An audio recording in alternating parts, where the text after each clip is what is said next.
So this is a lecture on Edward Thomas's poem Rain.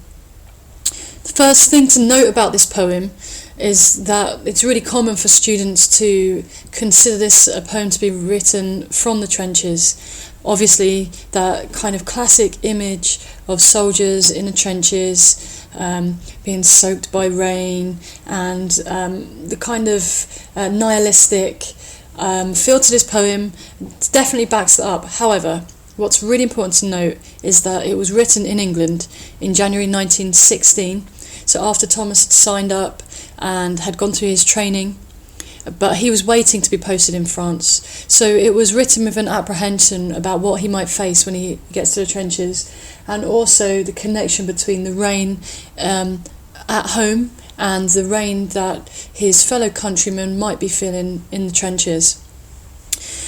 It should be noted that he didn't need to join up. He was 37 when he enlisted, and he was too old to have been forced into joining up, but it was a voluntary join up because he wanted to fight for his country. He wasn't the kind of patriotic jingoist that we sometimes see at that time. It wasn't out of guilt or of hatred for the Kaiser or anything like this. It was more a sense of protection for his beloved rural idyll of England. He saw England very much as a country of farmers and encouraging natural growth, and birds in particular are a motif that we see running through his poems, though not so much in this poem. Also, it might be worth having a look at Robert Frost, who was a good friend of Edward Thomas's, certainly a massive influence, and encouraged him to write. Thomas was very prolific. He wrote 150 poems in 2 years before he died in the trenches. So let's have a look at this poem then. The first thing that I really want to say about this poem is that it only has one full stop. After the first 6 lines we have a full stop, and then we don't stop again until the end of the poem, and it's worth considering how that links to the idea of rain, and why Thomas has done that, why he has this kind of outpouring almost. I'm going to break the poem into 2 halves, using that full stop as our counter. The first half, the first obvious thing about this poem, is the repetition of the word rain. So obviously rain, midnight rain, nothing but the wild rain, and we've got this kind of triplet going on with the repetition of the word rain, and then it disappears. We don't see the rain anymore, and the kind of alliterative remembering that we see later, I'm not sure if that's supposed to ironically help us remember the rain is what this poem is about. It might be worth having a think about that. The other thing is that Thomas qualifies his nouns rain with midnight and wild, and I don't know that those 2 things are necessarily synonymous with one another. Midnight being a time of traditionally peace, calm, maybe something scary, and obviously wild, wilderness, almost being something which we don't expect to come at the end of every day, which isn't predictable, and yeah, something oxymoronic about that. So again, why has Thomas done this? He also uses sibilants towards the end of this section, since, solitude. And again, the sounds in this poem are fantastic for helping us imagine what he's trying to get across about the rain. It's very simplest. These sounds could be the sound of the rainstorm, but it is worth considering what else they might be there to do, what else they meant to make us feel. Note that Thomas actually talks about neither hear the rain, remembering again that I shall die and neither hear the rain, and he almost gives us the sounds of the rain to kind of let us know what we would be missing out of when we die. Worth considering. Interesting, since I was born into this solitude. What does Thomas mean by that? Born into solitude. Thomas has been brought up to Welsh parents in London, but a big love of nature, he had quite a successful academic career, attended Oxford University. He was a journalist, a critic before he was a poet. He's happily married. he has a son and 2 daughters. He's a family man. Although he was never really a literary hit, he definitely had success in that sense. So this solitude, worth considering. What does he mean by this solitude?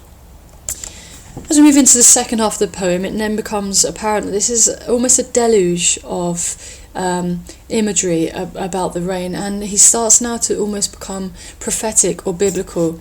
The blessed are the dead, it could have been lifted from the Sermon on the Mount, a real piece of kind of biblical imagery there. And this religious theme continues in the next line where he says, "Here I pray."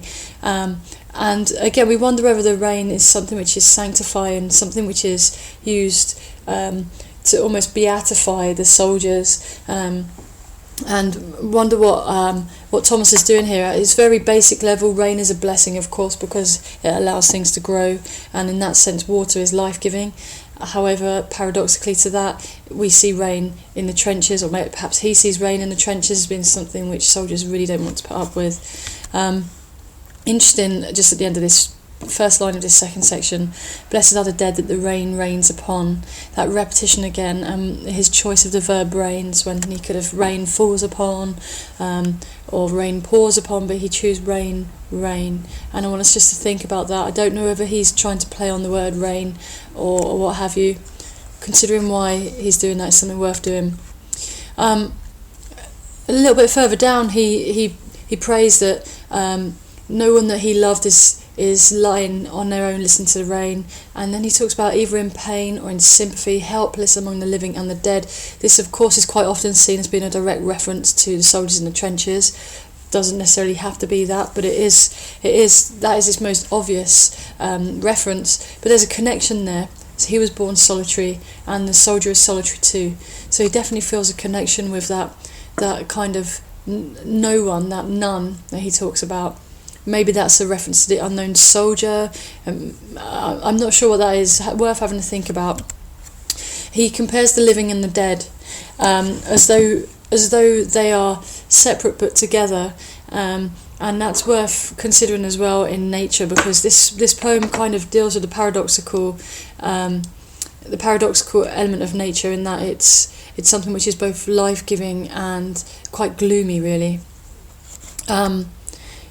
We see this natural imagery further on when we talk about broken reeds, and about a tempest, which is a tempest can be a beautiful thing to watch, but it can also be a force of destruction.